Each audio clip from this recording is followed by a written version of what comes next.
Okay, we're going to get started here. Hello, welcome to today's webinar. Before I pass things off to our moderator, I'm going to do a few housekeeping items.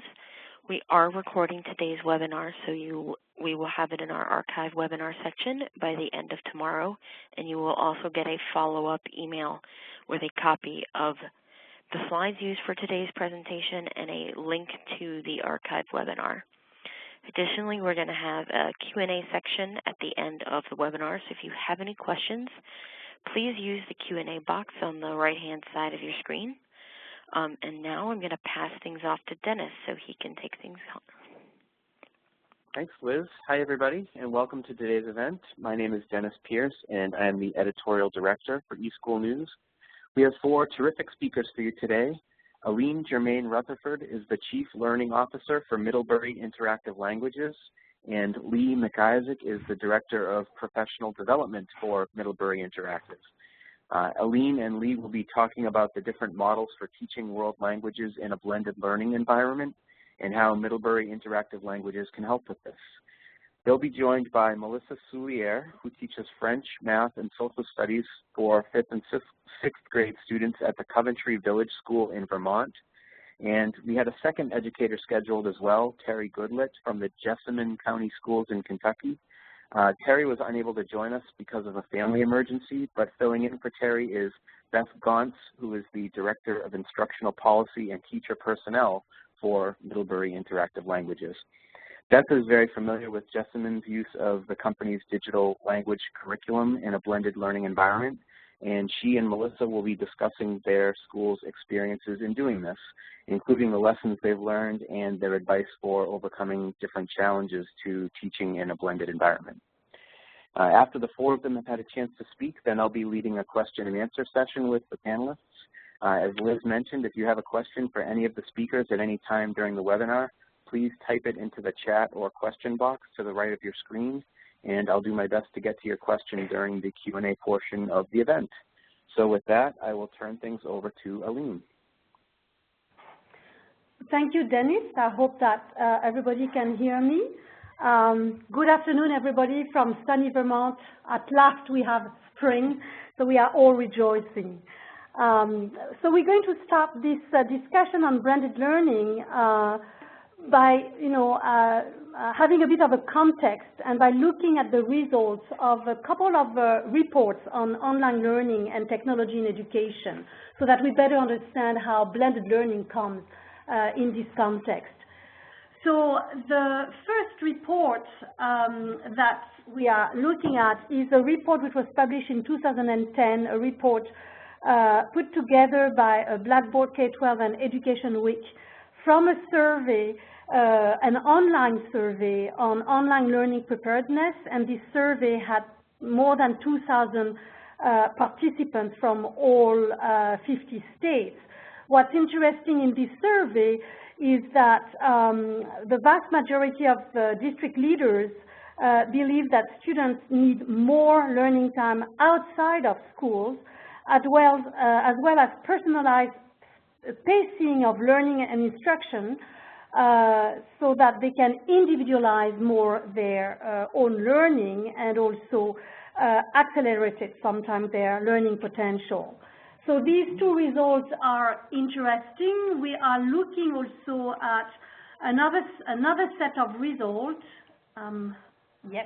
which shows that students are usually very positive about technology and seem to be positively engaged when they are using technology for their learning and in their learning environment. Also, this study seems to say that the vast majority of the district leaders here, 96% of the district leaders, report that students demonstrate improved learning on achievement when schools and districts integrate technology into the curriculum.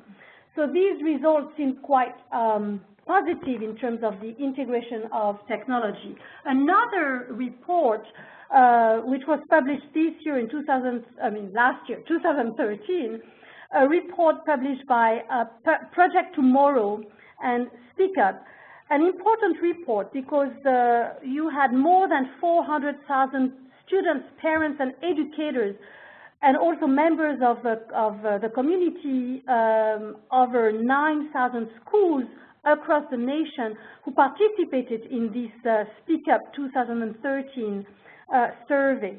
And the report shows that 43% of district administrators are now offering a variety of online courses to meet diverse students' needs, which means that more and more schools are integrating tools and technology and the use of internet in their curriculum.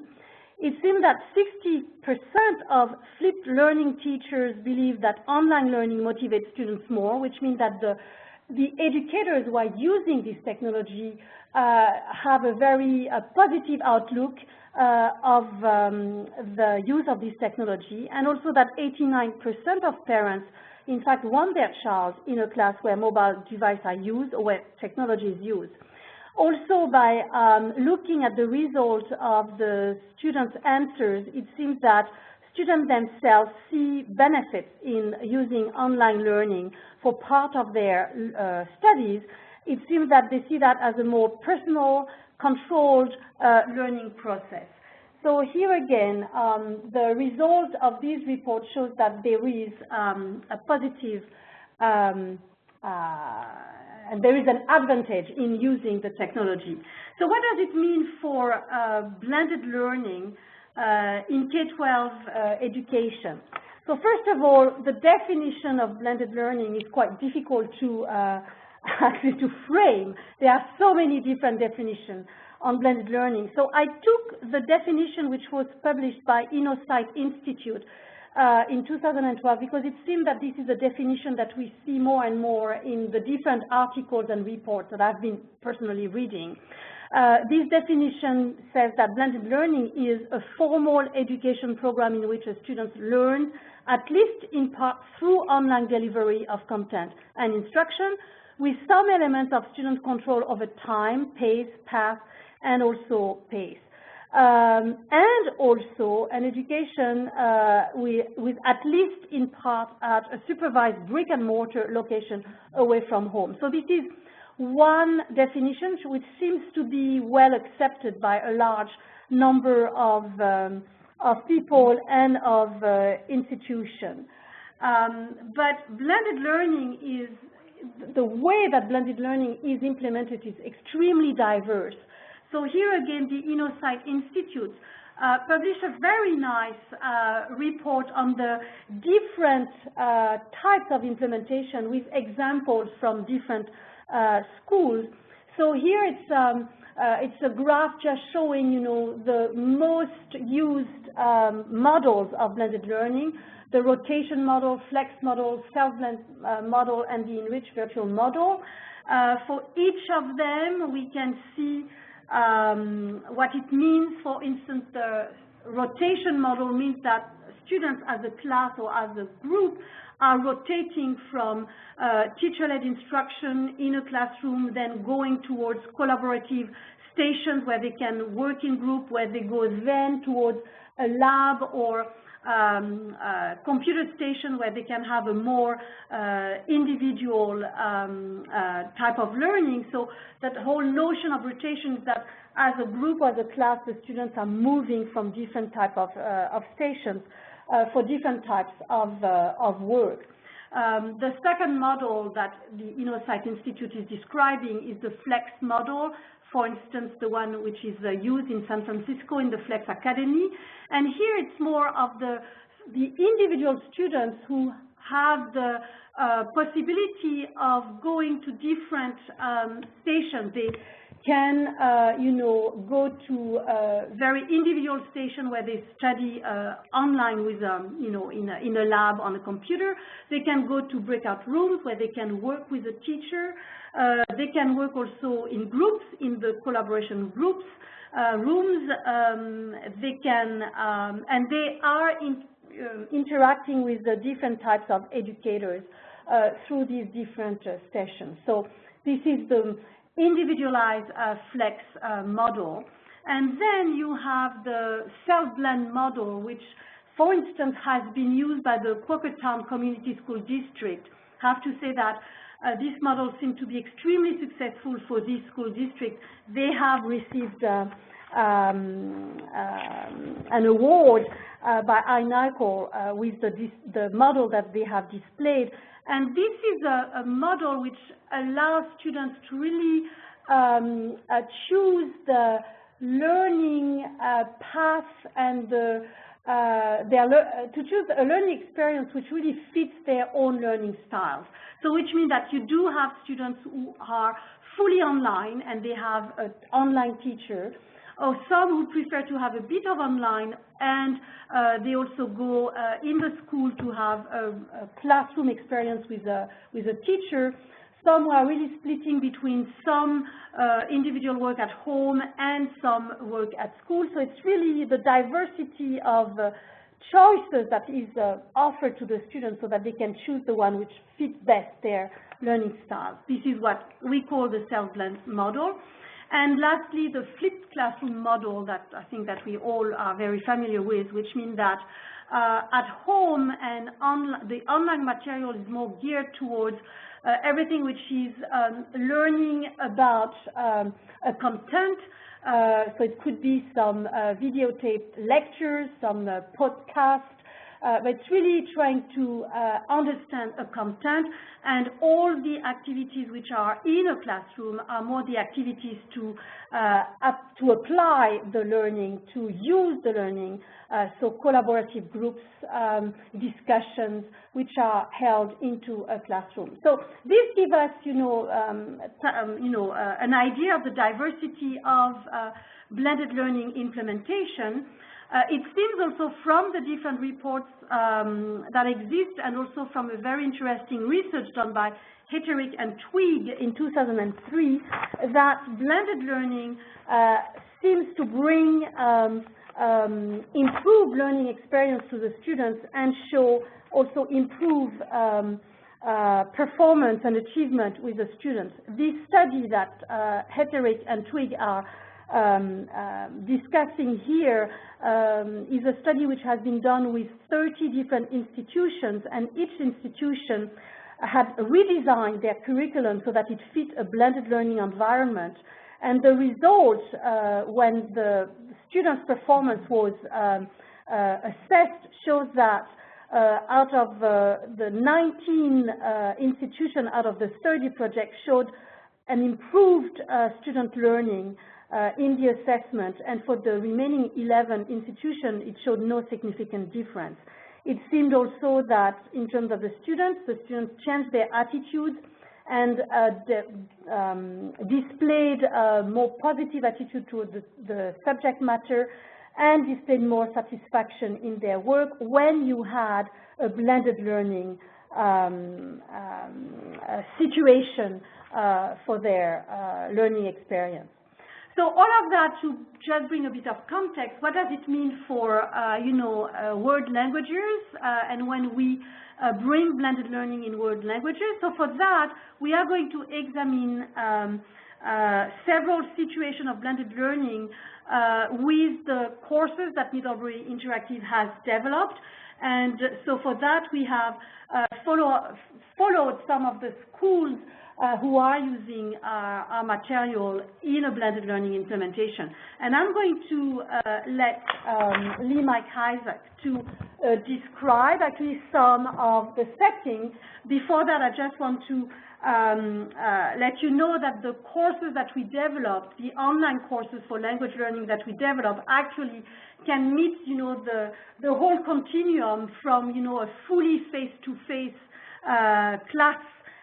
classroom experience for a student towards the fully online and virtual experiment. But what we're going to talk about this afternoon are the blended learning implementation. And so McIsaac is going to share with us some of her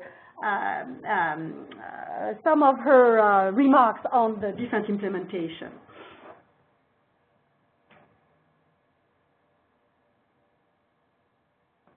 Okay, thank you, Aline. So I'm going to talk a little bit about the Vermont World Language Initiative, which is a partnership between Middlebury Interactive Languages and Middlebury College. that began last year. It's a 4-year initiative, and it was designed to provide Middlebury Interactive's world language courses to students in Vermont schools, and we have 29 Vermont schools participating this year. They represent all age groups from kindergarten all the way through 12th grade, and we have a really wide range of implementations. So I'm going to tell you sort of the 3 general largest implementations that we have.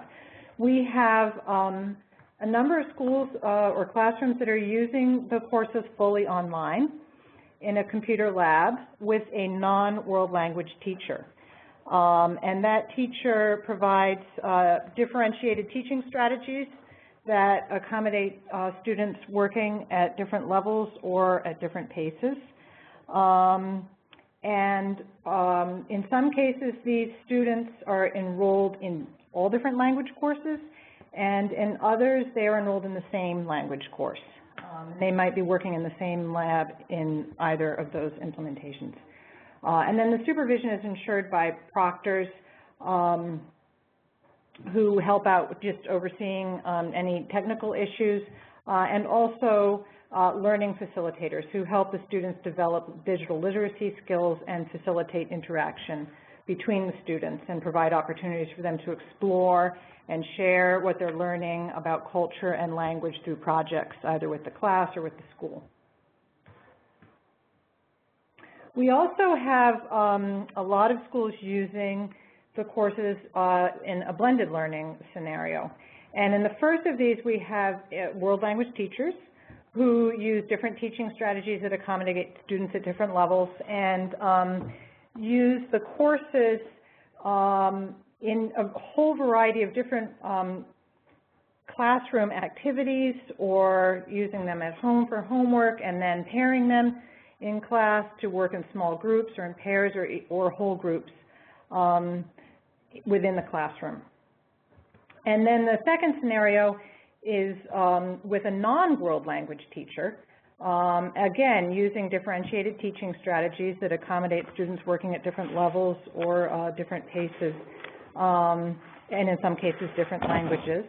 And they, again, will use a range of different approaches, maybe one day a week with the non-world language teacher in the classroom, and then maybe 2 days a week in the computer lab, where the students work online to reinforce on an individual level what they're doing. So I am now going to turn this over to Melissa Soulier, who is one of the teachers working in the Vermont initiative, and she will tell you a little bit more about her own experiences in it. Hello, my name is Melissa, as Lee just said. I am a teacher in northern Vermont at Coventry Village School, and I teach 5th and 6th grade.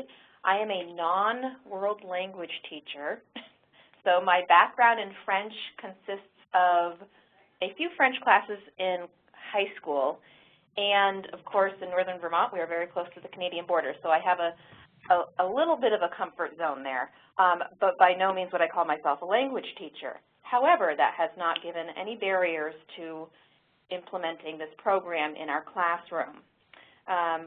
One of the things that I try to focus on is the kids having fun. If it's not fun and they're not engaged, they're not learning. So one of the ways that I get the kids up and moving are using certain activities, such as games that they're familiar with, like hangman. They use that with the French vocabulary that they're learning.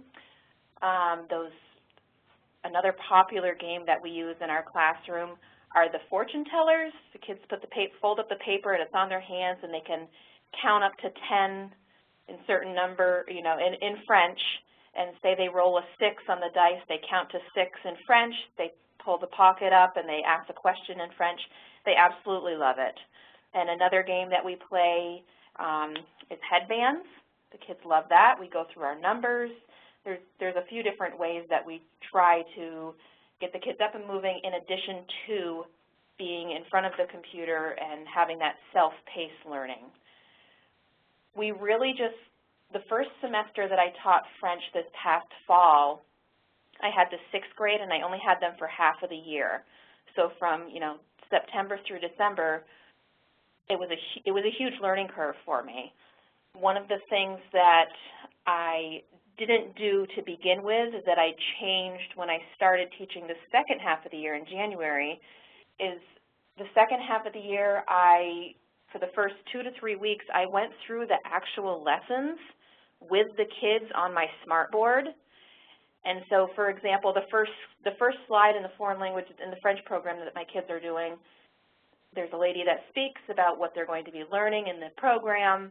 And then the second slide is usually a pronunciation slide. So, for example, if they're learning colors or numbers, it would have numbers 0 through 10, and just recently we did 0 through 30.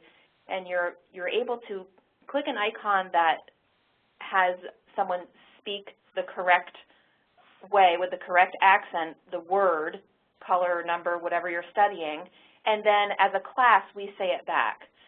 By doing that, we're going through the vocabulary for the entire lesson and the entire unit that the kids are going to be working on, and it kind of breaks down those, walls of embarrassment, like, oh, I don't want to speak in front of my classmates. This is a great way to dissolve the embarrassment or frustration of getting your kids to speak out loud. Another great thing about the program that I use when playing these games and getting kids to do these activities, we use the reference sheet. So along with the screen that I show on my smartboard with the pronunciations, you can also print that screen, which has been hugely beneficial. My kids will have that out when they're playing hangman. They might, use a greeting for the first hangman word, and if they have time to play a second or third round, they might use a color, or they might use now my kids are getting into countries. So their vocabulary is increasing, and having those resources is very helpful. Through blended learning, even though it was a learning curve for me, it has given us very unexpected results, which have been awesome in our classroom. For example, when my kiddos are doing a warm-up activity, say it's counting their numbers or doing the fortune tellers or playing hangman or playing headbands, they're up and moving around, and the energy level has skyrocketed in our classroom. They like to be up. They like to be moving around, talking with each other, and they don't even realize it, but when they're talking with each other in French, they're really like self-assessing and they're peer assessing. They're hearing how their classmates are saying it, and either they're saying it the same way or someone's saying it differently, and they figure out which is the correct way to say it. So there's been many unexpected results that were not intended but have just been awesome. Let me skip ahead here to my next slide. So while we're on Middlebury Interactive Learning on the actual program, like I said, the first few weeks, it's crucial to go through as a group. Again, I didn't learn that until my second time around teaching this.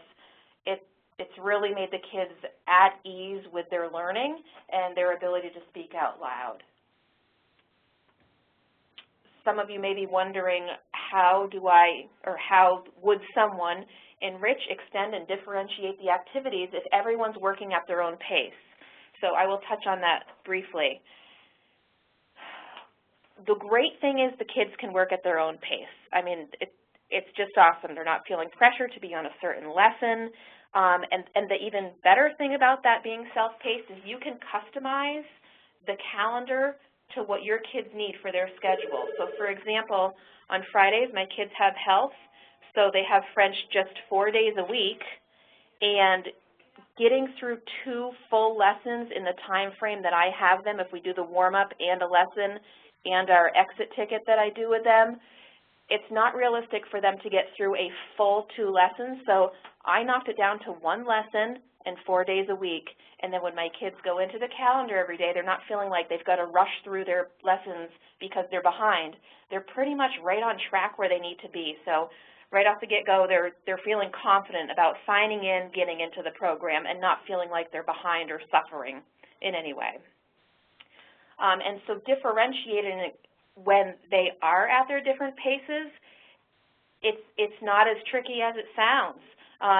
In the beginning, we would, like I said, we would do the speaking activities together. And so for the first, I would say probably 6 to 8 weeks of the program, we have used the, numbers 0 to 10, the maybe 10 different colors and the greetings. And now they've got those down packed pretty well. Now they're starting to get into learning the countries. Their numbers up through 30. They've learned some vocabulary, for school supplies. So I'm going to revamp my games and use a bunch of new vocabulary in addition to the vocabulary that they already have a strong base of. So it's really just getting them to be practicing and practicing and practicing as much as they can and having fun with it and not realizing that they're really assessing themselves, and it's great for me to hear them as well. Some formative assessments that I just spoke about, when they're playing the games, they're speaking to each other. Another one is my exit ticket is when the kids line up to leave for class. Before they leave, they have to say something to me in French that they learned in their lesson.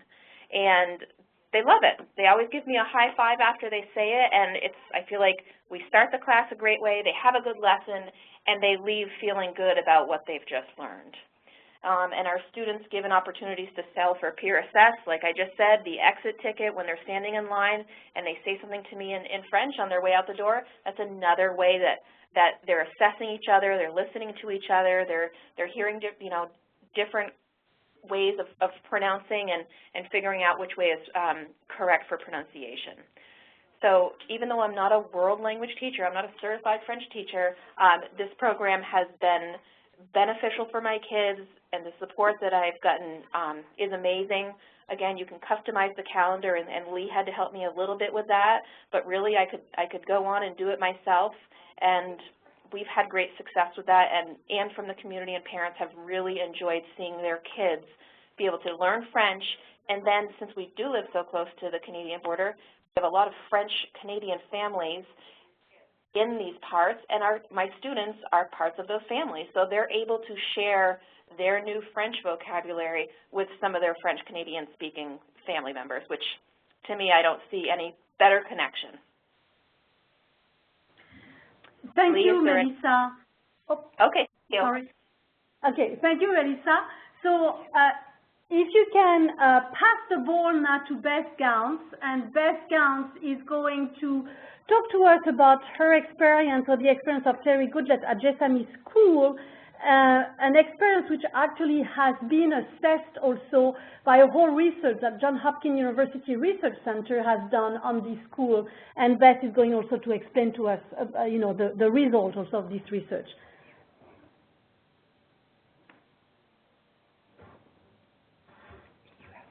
Thank you, Aline. It's a pleasure for me to be able to talk to you today about this particular implementation because as I am a remote employee of Middlebury Interactive Languages, this took place in my home community. So I had the freedom to visit the school frequently and talk with students and to watch them as they and the teachers used our program in a hybrid sense, and get a real feel for what was going on and where students were experiencing success. The school itself is a career and technology center. The two main high schools in the district send students there to work in a variety of subjects, everything from becoming EMT certified to veterinary classes, engineering classes. And because there was granted a high technology budget for the Technology Center, they decided to offer some of the district's world language classes there and to utilize the technology that was at hand in order to enhance the experience that the students were having. The community itself is largely rural, but it is also a bedroom community for Lexington. And so there was a good mix of students from all demographic areas in the school. Most of the students had not taken any language for credit in middle school or in elementary school, although some of them had world language survey courses on their way to high school. And they did this primarily in their Spanish classes.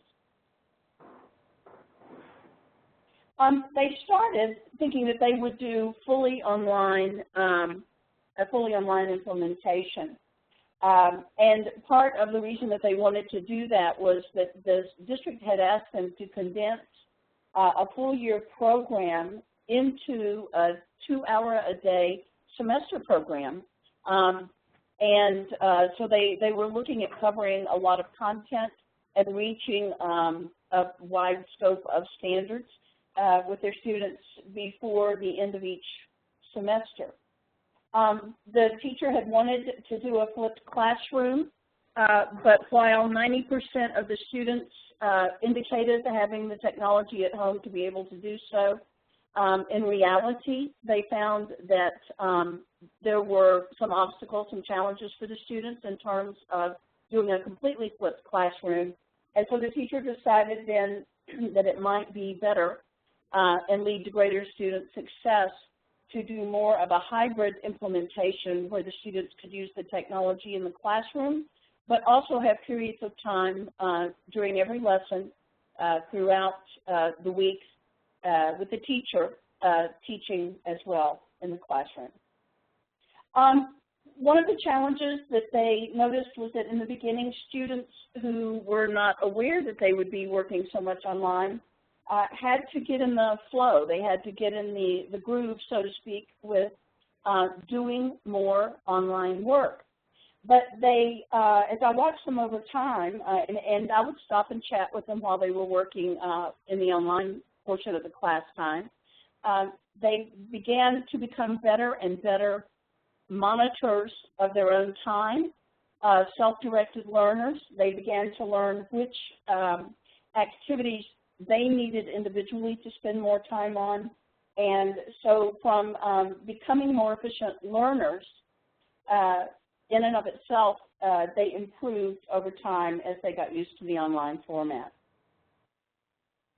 They had teachers who were very strong in the technology area. They were allowed by the school to try the blended learning as a trial implementation, and also to moderate it as they went. The school was very supportive of the feedback that they got from the teachers and the students and allowed them to make changes as they went. The school itself has very flexible leadership that has made a commitment to technology, and so of course that made it a lot easier for them to design and implement their program. And all of their classes had computers inside the classrooms. The district technology team was located in the building, and so if they had a little glitch pop up from time to time, they had ready access to on-site technology help. As part of the Johns Hopkins Research Center work that they did in conjunction with the university, the students took the STAMP test. If you look at the results of the STAMP grades in the table that you see on the screen in reading, writing, listening, and speaking, you'll notice that there is an increase in scores from what happened in semester one, where the students were becoming accustomed to the hybrid teaching, where they were making some changes in the program. I think they felt like in semester two they got it right. They added a second teacher, and all of the students did a great job in their semester two classes, scoring higher on the STAMP test than in the first semester.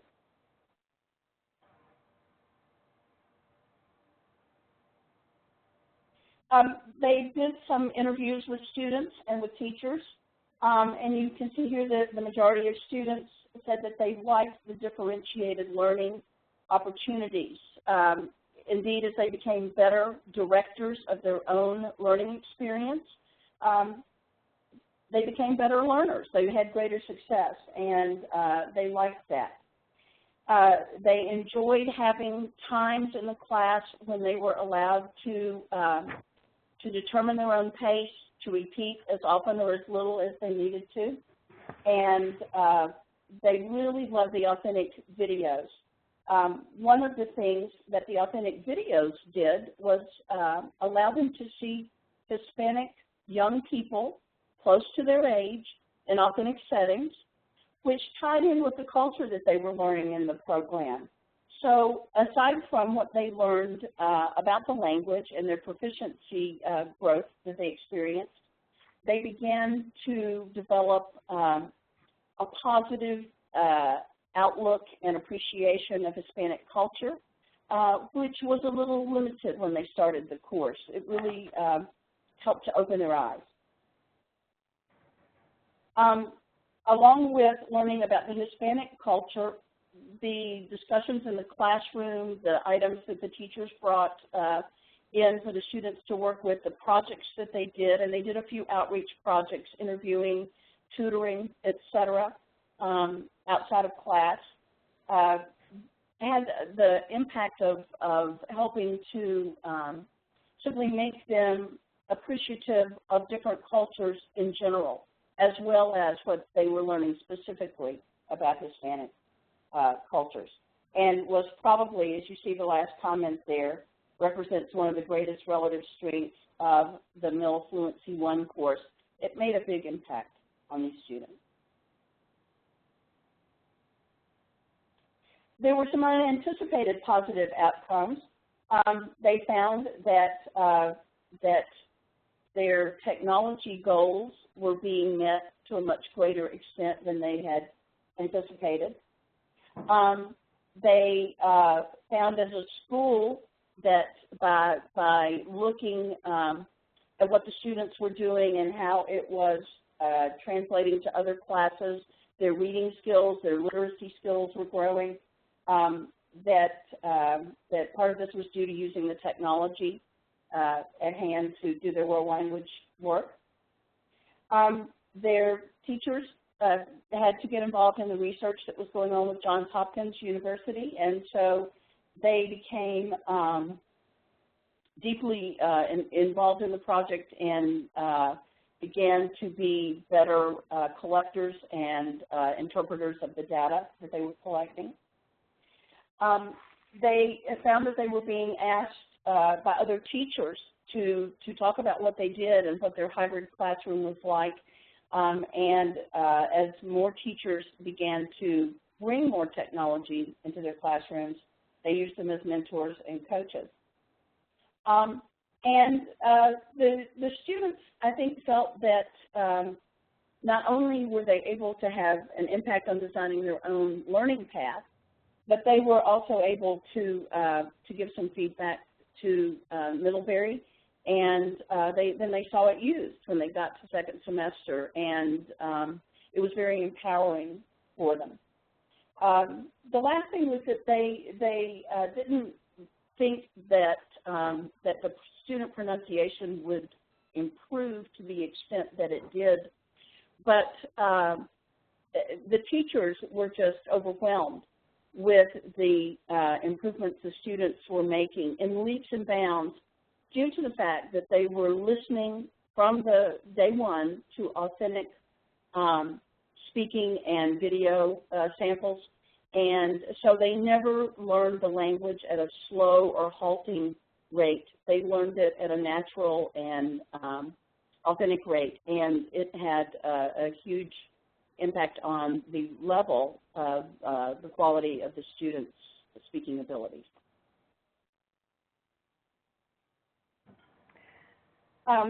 That is the end of my portion of the presentation. I thank you, and I'm going to turn this back over to Lee McIsaac to talk about professional development.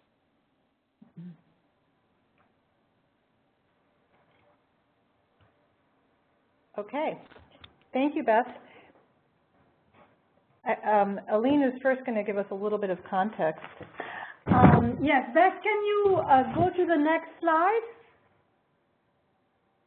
Okay, good. So professional development is also something that is crucial, and in the reports that I was mentioning at the beginning, It shows that blended learning for language education seems to be a great thing, but there is a lot of work to do to help the teachers handle actually this dual role that they have in terms of coaching students when they are learning online and facilitating learning when they are back in the classroom. So if you look again at the results of the Blackboard K-12 Education Week survey, it shows very well that, at a large majority, this need to help teachers develop, the skills. First of all, not only the technological skills to use the tools, but also to help the students to take full advantage of this type of learning is necessary. So because we have recognized this need and because we've heard a lot of the teachers who are using our courses in different schools, we have created a whole professional development program that Lee McIsaac is going to describe for you.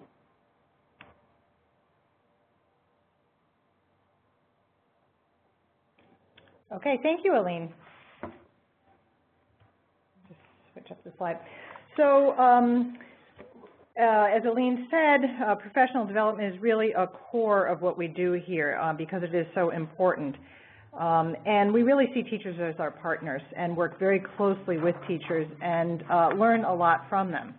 And one of the things that we really value is all the questions that we get from teachers and just a huge interest in blended learning and in bringing our materials into the classroom and using them in a blended classroom and a blended environment. And this slide gives you just a sense of the many questions that we get and the range. I'm not going to read through each one of them, but these are all questions that we get asked often about blended learning. And we've designed a professional development program for teachers that's based on these questions that have come from teachers. It is very comprehensive. It covers many different aspects of the blended learning and blended classroom. Everything from computer-assisted language learning and how it can be used to enhance students' learning and exploring technological tools and strategies that are available to use in classrooms, to principles and best practices in blended learning for world languages. We have programs, webinars about customizing our courses to meet learning objectives, classroom strategies for non-world language teachers who are using our materials, learning activity design, how do you design activities to use in the blended classroom, methods and technologies that support global thinking among students and cultural activities in world language learning that can be used to develop cultural awareness and cultural skills among students. So we have a full range of professional development offerings, and that is the end of this portion of the presentation. So I'm actually going to turn this over now to Dennis, who will take your questions. Thank you, Lee. Thank you, Lee, and thanks to all of our presenters. There was some great information there. Once again, if anybody has any questions for any of the speakers, if you leave them in the chat or Q&A windows on your screen, I'll try to get to those. First question I want to ask is for Melissa and Beth. Could you describe for us a little bit of the logistics of how the online portion of the curriculum worked in your classrooms? Were students using computers like on a mobile cart, or how did that work, and how many hours during the week did that take place? Sure. Hi, it's Melissa. I'll go ahead and try to answer that. At our school, we're lucky enough that we don't have a computer for every single one of our 100-and-something children, but we have quite a few computers, and we're able to have a computer cart that stays in our room. And my students has foreign language for the first, it's 8 to 8:45, and that's 4 days a week. And so in addition to being on the computer, we also take part in those activities that I had mentioned earlier. Thanks. In the Jessamine implementation, the computers were in the classroom in every class, and sometimes the teachers would open the class and give the students very specific activities to do and a specific amount of time to work on them. But at other times, they were either given a list or given the freedom to choose which activities they thought they needed to do, and it really changed every day. They were able to use the flexibility inherent in a hybrid program to the maximum effect, and to mix it up as they thought was best for students each day and within each lesson. Thank you. This is a question probably mainly for Aline, but if anybody else has a thought on this, please feel free to chime in. Aline, you were talking about the different blended learning models that exist. Are there different models that would work better for different types of classroom setups in terms of what type of access to technology exists? And do you know of any research to suggest whether any of those different models is better than the other, or students prefer or respond to better? Yes, it's true that different models are going to be dependent on the possibilities in terms of types of classrooms, in terms of access to a computer lab or to individual workstation within a classroom. So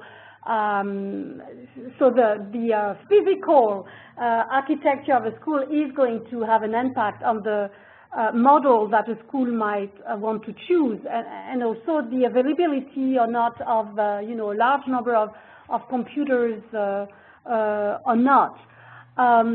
It seems that I was telling you about the examples of the Quakertown Community School District, where the model is really to fit the learning style of the student, which means that a student who is more inclined to learn individually online is going to choose, a majority of his courses in the virtual environment with having a tutor or a teacher interacting with him, because it fits his learning style, compared to a student who will prefer to have a bit of those online materials, but also learning more into a classroom because he needs to, to interact with others. It shows that this model has extremely good results. Again, because of the, we can see that with the award that was given to this school, but also the whole report actually that the school wrote, and shows that the students have really improved in their performance. But I do think that it's difficult to say if one model is better than the other one. It all depends again about the either learning style of your students, but also the possibilities, capacities that you have into your schools. I think that what's most important, in fact, in all those models, is that at some moment we recognize that the student needs to have some time on his own to self-pace his own learning, and also that we recognize that learning doesn't only happen in a classroom. Learning also happens outside of the classroom. Then it's a question of balance, of how much you give time, for the individual learning or for the collaborative learning. But just recognizing that you have different ways and places to learn and different paces of learning is already, I think, something which has a huge impact on the learning of the students. Good, thank you. We have a participant who wants to know, when using the Middlebury Interactive Languages curriculum in a blended environment with a non-world language teacher, how are students able to practice correct pronunciation and receive feedback on their pronunciation? So the courses have been developed so that a lot of the pronunciation happens also with discrimination activities. I mean, we all know that before being able to pronounce well a sound, you have to be able to hear it. And so we focus a lot on discrimination activities, listening activities where the student has to identify, recognize certain sounds, certain intonation patterns. And so because we focus on that, then when it is time to pronounce, to repeat a sound, and because we always produce the model with also the sound that the student has produced, and the student is able to compare between the two, because he has learned to discriminate, he's able actually to start to make a difference between the model and what he's hearing. So it seems that, and as has been seen in the Jessamine School experimentation, it seems that this approach can give very good results. The fact also that the students from the start are exposed to the authenticity of the language, and that we develop those discrimination, audio discrimination activities using those authentic documents, seems that it has helped the students to himself then being able to differentiate between the model and his own learning. I do know that we have different speech recognition tools across, in different other courses. Problem with some of these speech recognition tools is that it gives a feedback on, the percentage of correctness or not, but it doesn't give a precise feedback enough to the students so that he knows on which segment or on what aspect of the sound he has to work on. So we decided that until, speech recognition is better developed, we decided to focus more on helping the student himself to develop those audio discrimination skills so that himself, he can correct himself. And it seems that it gives good results. It's also based on a lot of research done on phonetics and pronunciation. I'm myself a phonetician, and I've worked quite a lot on these questions. Thank you. We have another participant who wants to know, Beth, you had alluded to the success of the program in the Jessamine schools. How was that success measured in terms of language proficiency? Could you talk a little bit more about that assessment? Yes, the primary tool that we used was the STAMP test, which is a proficiency-based national exam, and it is aligned to actual levels. In other words, you can take the scores and see both descriptively, narratively, and on a scale where that might fall within the actual proficiency levels. And one of the things that this school was allowed to do by the administration was, rather than taking only the online grade, or even an average of just the online grades and the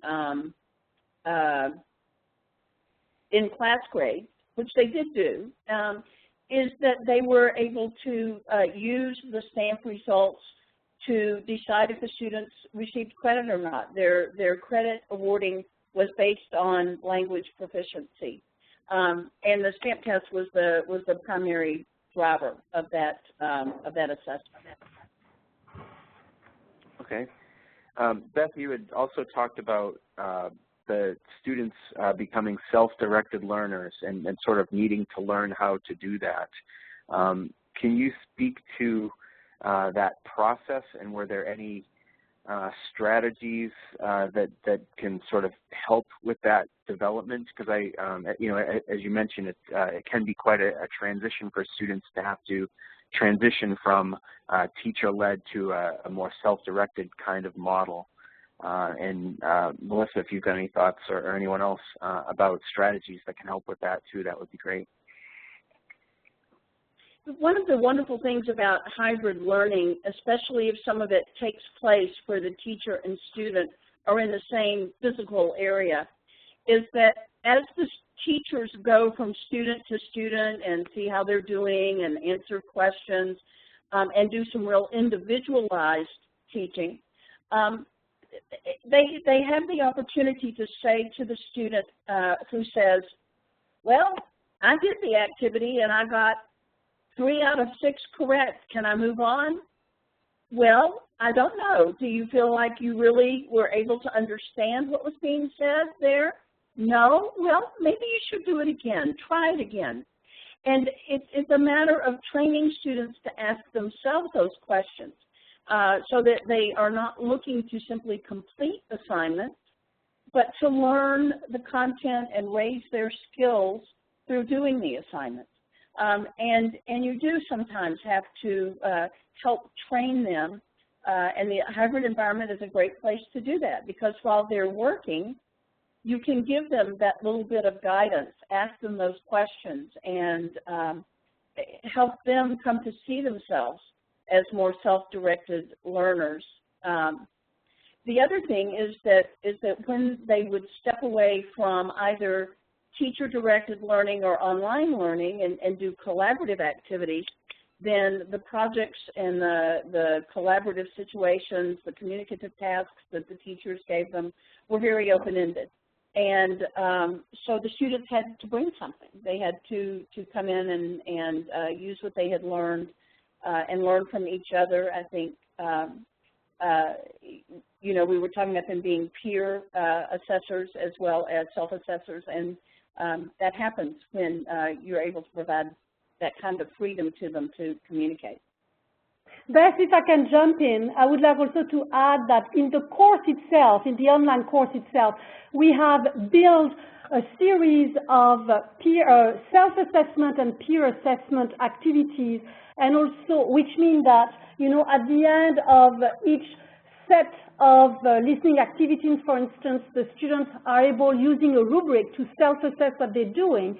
But also we have a series of activities where we ask the students to define himself the learning strategies which best served, you know, its purpose. If he had himself find a new learning strategy, so, which means that throughout the courses, because as we were developing the courses, we were developing for language proficiency, but also we fully believe that online learning is a fantastic place also to develop more autonomous skills as a learner. So we have regularly in the course put those activities which help the students to really reflect on his learning, reflect on his learning strategies, peer assess, self-assess, so that bit by bit he becomes, you know, this autonomous learner that actually we need to become with the online environment. So all these activities also helped all the other activities that you're speaking about within the classroom. Thank you. Melissa, did you have anything to add to that? No, I was listening, you know, to both of those responses, and exactly what they said. My kids have, I noticed a difference between the first semester teaching the French class and the second semester.